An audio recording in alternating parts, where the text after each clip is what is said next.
ઓમ ગંગ ગણપતે નમો નમઃ. નમસ્કાર મિત્રો, સુખકર્તા ચેનલમાં આપ સૌનું હાર્દિક સ્વાગત છે.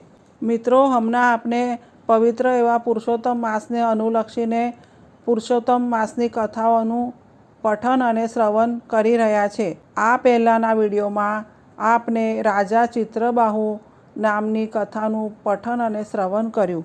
આ વિડીયોમાં આપને મુગ્ધા દેરાણી નામની કથાનું પઠન અને શ્રવણ કરીશું. તો ચાલો. કથાનું શીર્ષક છે મુગ્ધા દેરાણી. બિચારી મુગ્ધા દેરાણી અભિમાન પણ શું કરે. એને ભગવાને અતિશય રૂપ ના આપતા સદ્ગુણો આપી દીધેલા ને એની જેઠાણીને રૂપ જ મળી ગયેલું. કોઈ ધર્માત્મા પાસે પુષ્કળ રૂપિયા હોવા છતાં અભિમાન ન હોય એવું બને છે. બાકી તો રૂપિયા જેમ માણસોના મગજમાં અભિમાન ભરે છે તેવું જ રૂપનું છે. જેઠાણીના અભિમાનનો પાર ન હતો. અભિમાની હોવા સાથે સાથે જેઠાણી કપટી પણ ગજબની હતી. ઘરનો ખર્ચ ચલાવવાની ચિંતા અણધારી જેઠ અને દિયરના માથા પર આવી પડી. કેમ કે જેઠ જગજીવન અને દિયર દામોદર બંને ભાઈઓના બાપુજી માંદા પડ્યા અને પરલોકમાં જતા રહ્યા.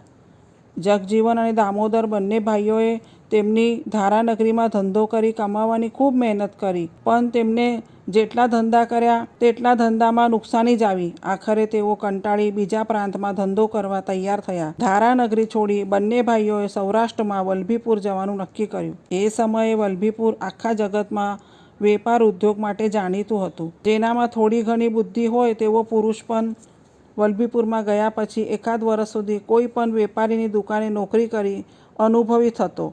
અનુભવી થઈને બીજા ત્રીજા વર્ષે તો તે નાની સરખી હાટડી ઊભી કરી વેપાર ચલાવતો. પોતાના ધંધાને ખીલવતો ને ધનવાન બનતો. લોકો કહેતા કે અભાગ્યો જ વલભીપુર જઈ કમાની વગર પોતાના ગામમાં પાછો ફરી આવતો.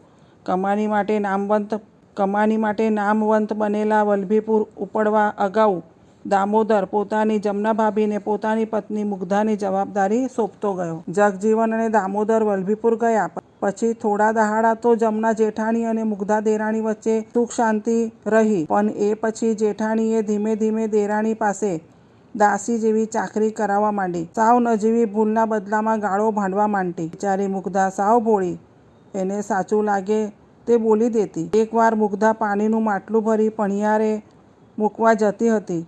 એટલામાં જમના જેઠાણીને બહારથી કોઈ બાઈએ હાંક પાડી. પોતાની બહેનપણી જાલકાના અવાજને ઓળખી જમના પોતે અડધો બદલેલો સાલ્લો પૂરો બદલી એટલી ઝડપથી અંદરથી બહાર દોડી કે મુગ્ધાના શરીરથી તે જોરથી ભટકાઈ. મુગ્ધાના હાથમાંથી માટલું નીચે પડીને પછડાયું. રંભાએ આ દિવસના આ અકસ્માતને ખૂબ જ ગંભીર ગણી કાઢ્યો અને બબડી, આ છપ્પર પગી આવી જ ભાંગફોડ કરતી રહી છે. બહેરાઓ વચ્ચે મુગ્ધાએ પોતાનો બચાવ કર્યો અને બોલી, ભાભી તમે અથડાયા ને માટલું ફૂટી ગયું, એમાં હું શું કરું? કોનો વાંક? આ બાબત પર રસાકસી થઈ. પોતાનો જાણે વાંક જ નથી એવું ઠરાવવા જેઠાણીએ દેરાણીએ લાફા મારી દીધા. એક લાફો તો એવો માર્યો કે દેરાણીના નાકમાંથી લોહી વહેવા માંડ્યું. દેરાણીની દયા ખાવાને બદલે એને લાતો મારવા તે ધસી ગઈ ને ખૂબ વગવવા માંડી. આખું ઘર સુખમાં હતું, પણ તારા પગલાંની સાથે જ મારા પતિએ અને દિયરે દૂર દૂર સૌરાષ્ટ્રમાં જવું પડ્યું ને પછી છપ્પર પગી એમ બરાડતી દેરાણીને ઘરની બહાર કાઢી અંદરનું બહારનું તેને વાસી દીધું. બિચારી મુગ્ધા હવે તો સાવ જ રખડી પડી. નજીકના એક ઘરમાં તેને ઘરધણીની દયાથી જગા ભાડે મેળવી. આજુબાજુમાં ભલા માણસોએ એને દળણા દળવાનું અને ખાંડવા કૂટવાનું કામ આપ્યું. સવાર સાંજ ભગવાન શ્રી કૃષ્ણનું રટન કરતી તે અભણ ને ભોળી કુળવધૂએ આડોશી પાડોશીના વૈતરા કરી પોતાનું સ્વતંત્ર ઘર પોતાના પગ પર ઊભા રહીને ચલાવવા માંડ્યું. પુરુષોત્તમ મહિનો આવી ઊભો રહ્યો. ભાવિક બૈરાઓ વ્રત વિધિનું પાલન કરતા હતા ને દંભી બૈરા દેખાવ કરતા હતા. જમના જેઠાણી તો પોતે મોટી ભક્તાની હોય એમ બહેનપણીઓ જોડે નદીએ નાહવા જવા માંડ્યું. બિચારી મુગ્ધા, એને પુરુષોત્તમ માસ કેમ કરવો તેની સમજણ જ ન હતી. તેને પોતાની જેઠાણી પાસે જઈ પોતાની વ્રત કરવાની ઈચ્છા વ્યક્ત કરી. જેઠાણીએ તો પોતાની બહેનપણીઓની હાજરીમાં દેરાણીને ધૂતકારી કાઢી. દેરાણીએ વ્રત વિધિ નિયમ વિશે કોને પૂછવું? ધારાનગરીમાં ન હતી એની કોઈ બહેનપણી કે ન હતી કોઈ કાકી માસી કે ભાભી. એને જાલકાને પૂછવું જ ઠીક માન્યું. જાલકા મહાકપટી હતી. જમનાની તે ખાસ બહેનપણી હોવાથી તેને ખુશ કરવા માટે જાલકાએ મુગ્ધાને પૂછ્યું, તારે વ્રત કરવું છે? મુગ્ધાએ પૂછ્યું, હા કરવું છે. તારે પુરુષોત્તમ પ્રભુ પ્રસન્ન કર્યા વગરનું આ બધા બૈરાઓ કરે છે એવું સાદું વ્રત કરવું છે કે પ્રભુ પ્રસન્ન થાય એવું વ્રત કરવું છે? જાલકાએ પૂછ્યું. જાલકાએ વ્રત વિધિ નિયમ બધા સાવ અવળા જ કહ્યા. મેલા પાણીથી સવારે નાહવું જોઈએ, મેલા પાણીથી પીપળાનું પૂજન કરવું જોઈએ, બારના ઉઘાડા રાખી પુરુષોત્તમ પ્રભુનું નામ લઈ 5 માણસોની હાજરીમાં ફળાહાર જેને કહી શકાય તેવું ભોજન સવારે, બપોરે, સાંજે ને રાતે ખાવું જોઈએ. મુગ્ધાએ આ બધું શ્રદ્ધા રાખી કબૂલ કર્યું. વ્રત બાબતમાં સંદેહ લેવાય જ નહીં, વિશેષ પૂછપરછ થાય જ નહીં. આ પ્રમાણે જાલકાએ મુગ્ધાને કહ્યું હતું ને મુગ્ધાના મન પર આ છાપ પડી હતી. મુગ્ધાએ તો ભગવાન પર અચળ શ્રદ્ધા રાખી જાલકાના કહેવા પ્રમાણે આખોય પુરુષોત્તમ મહિનો પૂરો કર્યો. છેલ્લા દિવસે મુગ્ધાએ પીપળામાં જાને શંખ, ગદા, ચક્રને પદ્મના ધારણ કરનાર ભગવાન પુરુષોત્તમ આ પ્રમાણે હર્ષાવેશમાં આવીને ઊભા પીપળામાં પ્રભુના સાક્ષાત દર્શન કરી મુગ્ધા તો દંડવત કરતા ઢળી પડી. એને પીપળા પર જે મેલું પાણી રેડ્યું હતું એ પાણીથી એના કપડાં ખૂબ ગંદા થઈ ગયા હતા. આજુબાજુ ભેગા થયેલા પુરુષો મુગ્ધાને પાગલ બનેલી માનતા અને ખડખડાટ હસતા વિદાય થયા ને બૈરાઓ મુગ્ધાની મજાક ઉડાવવા લાગ્યા. કોઈ સ્ત્રીએ કે પુરુષે ન પીપળામાં ભગવાનને જોયા હતા. બૈરાઓ મુગ્ધાને મોં ઠાવકું રાખી પૂછવા લાગ્યા, હે મુગ્ધા, ભગવાનને કેટલા માથા હતા? મુગ્ધાએ કહ્યું, 1 માથું હતું. માથા પર મુગટ હતો, એમના 4 હાથ હતા, એક હાથમાં પદ્મ, બીજા હાથમાં ગદા, ત્રીજા હાથમાં શંખ અને ચોથા હાથમાં ચક્ર હતું. ભગવાને પીળું પીતાંબર પહેર્યું હતું. અને જુઓ, તમને કાન હોય તો સાંભળો, ભગવાન મને કહી રહ્યા છે. બધા બૈરા ખૂબ હસ્યા અને પૂછવા લાગ્યા, શું કહી રહ્યા છે? તમે કોઈએ ભગવાનને સાંભળ્યા જ નહીં? અરે, ભગવાને મને કહ્યું કે તે મારો ભાઈ થઈને મારે ઘેર આવશે, મારા પુણ્ય કાર્યમાં મને સહાય કરશે. હવે તો બૈરાઓનું હસવું પણ હદ બહાર ગયું. પેટ પકડી મોં આડે હાથ રાખી અડધા વાંકા વળીને હસી રહ્યા હતા. ભગવાને મુગ્ધાને દર્શન દીધા. ભગવાને મુગ્ધાને ઘેર એના ભાઈ થઈને આવવાનું કહી દીધું. આ પ્રમાણે બૈરાઓએ મુગ્ધાની ટીખળ શરૂ કરી. જાલકા તો મુગ્ધાને ભેજા વગરની સાબિત કરી તેનો ધિક્કાર કરતા કહેવા લાગી, મુગ્ધા, ભગવાન કોઈને પણ દર્શન દેતા ન હોય, કોઈને સહાય કરવા ભાઈ થઈને આવવાનું કહેતા ના હોય, તું કેવી છે?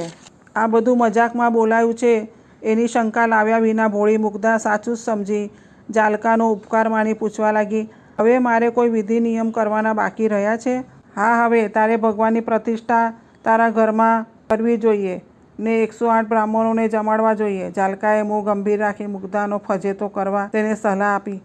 તારી પાસે એટલા બધા બ્રાહ્મણોને જમાડવાની સગવડ ન હોય તો તારે કોઈ પાસેથી મોટા થાળ માંગી તેની ઉપર કપડું ઢાંકી દેવું. મુગ્ધા બોલી, હા બહેન, ભગવાન મારા ભાઈ થઈ મારા આંગણે પધારવાના તો છે જ, પછી બધું એની મેળે એ શું નહીં પતાવી શકે? ભગવાન બધું કરી શકે છે. મારું વ્રત પણ દબદબાથી ભગવાન જ પૂરું કરશે અને કરશે જ. જાલકાને તો હવે એવી ખાતરી થઈ કે એને એની જિંદગીમાં મુગ્ધા સમી બીજી એકે ભોળી ભટાક નારી જોઈ જ નથી. બીજા બૈરાઓ મુગ્ધાને અક્કલ વગરની ગમાર સમજવા લાગ્યા. 1-2 ભલા બૈરાના મનમાં તો મુગ્ધાની હવે પછીની ફજીતીનો વિચાર આવતા તેની દયા આવવા માંડી. પ્રભુ પર અચળ વિશ્વાસ રાખનારી મુગ્ધા તો ભોળપણથી અસંભવને સંભવ બનાવવા તૈયાર થઈ.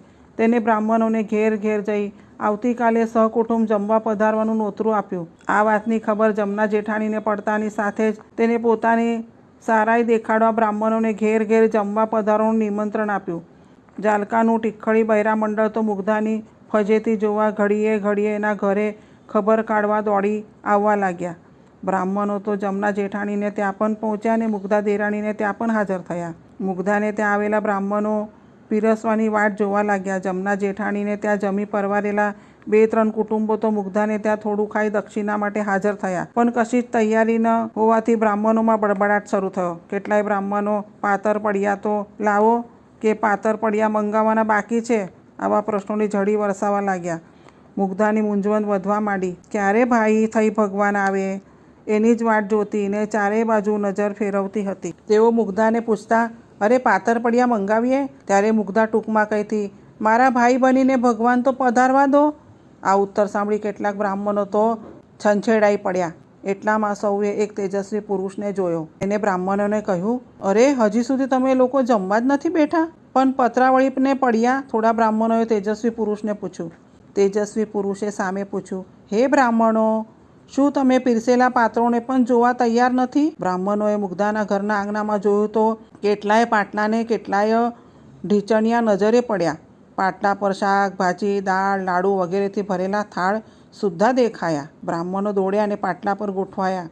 તેમની સામેના પાટલા પર તેમને ભોજનની વિવિધ વાનગીથી છલકાતા થાળ સુદ્ધા જોયા.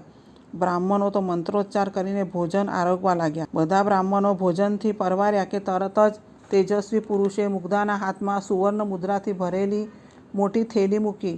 તેને કહ્યું, જા બહેન, દરેક બ્રાહ્મણને 5-5 મુદ્રા દક્ષિણા આપી વિદાય કરી દે. તેજસ્વી પુરુષે બધું પતી ગયા પછી મુગ્ધાને કહ્યું, હું તને સહેજ બુદ્ધિ આપું છું. આ બુદ્ધિ તને ભોળપણમાંથી બહાર ખેંચી લેશે. મુગ્ધાએ કહ્યું, હે પ્રભુ, મારે ભોળપણથી દૂર કરે તેવી બુદ્ધિ નથી જોઈતી. તેજસ્વી પુરુષે અધિક પ્રસન્ન થઈને કહ્યું, મેં તારું બધું કાર્ય પાર પાડ્યું છે. હવે હું. એટલું બોલતામાં જ તેજસ્વી પુરુષ અદૃશ્ય થઈ ગયો. જમના જેઠાણી, જાલકા અને મુગ્ધાની ફજેતી જોવા ઉત્સુક બનેલા બૈરાઓ ભોઠા પડ્યા. ચોમેર જેઠાણીની નિંદા કરવા લાગ્યા. બીજા દિવસે વલ્લભીપુરથી જગજીવન જેઠનો પત્ર જમના જેઠાણી પર આવ્યો. એ પત્રમાં લખાણ હતું, સૌ જમના બહેન, મારા શેઠશ્રી જગજીવનના કહેવાથી હું ખબર આપું છું કે તમારા પતિ અહીં પણ કમાઈ શક્યા નથી, પણ તમારા દિયર દામોદર 20 લાખ રૂપિયા કમાયા છે. બંને ભાઈઓ થોડા દહાડામાં અહીં આવશે. તમારી દેરાણી મુગ્ધાની તમે સંભાળ રાખતા જ હશો. ભગવાન સૌને સુખી રાખે. મુનિમ, જગુ દામુની પેઢી, વલ્લભીપુર. આ પત્ર વાંચીને જમના જેઠાણી તો બળી બળીને રાખ થઈ ગઈ. ઓછામાં પૂરું પોતાના પતિના પત્રે એની બળતરમાં ઘી હોમ્યું. હે પુરુષોત્તમ ભગવાન, મુગ્ધા પેઠે તમારી સાચી ભક્તિ કરવા સૌ બહેનો તૈયાર થતી રહે એવું તેમને સાચું મન આપજો. તો મિત્રો, આ હતી પવિત્ર પુરુષોત્તમ માસની કથાઓમાં આવેલી કથા મુગ્ધા દેરાણી, જે આપને આ વિડીયોમાં સાંભળી. હવે પછીના વિડીયોમાં જે કથાનું આપને પઠન અને શ્રવણ કરવાના છે તે કથાનું શીર્ષક છે વ્યતિપાતની કથા. જો આપ સૌને અમારો આ વિડીયો ગમ્યો હોય તો પ્લીઝ લાઇક, શેર અને સબસ્ક્રાઈબ જરૂર કરજો. અને હા, કમેન્ટ કરવાનું ભૂલશો નહીં. પુરુષોત્તમાય નમઃ.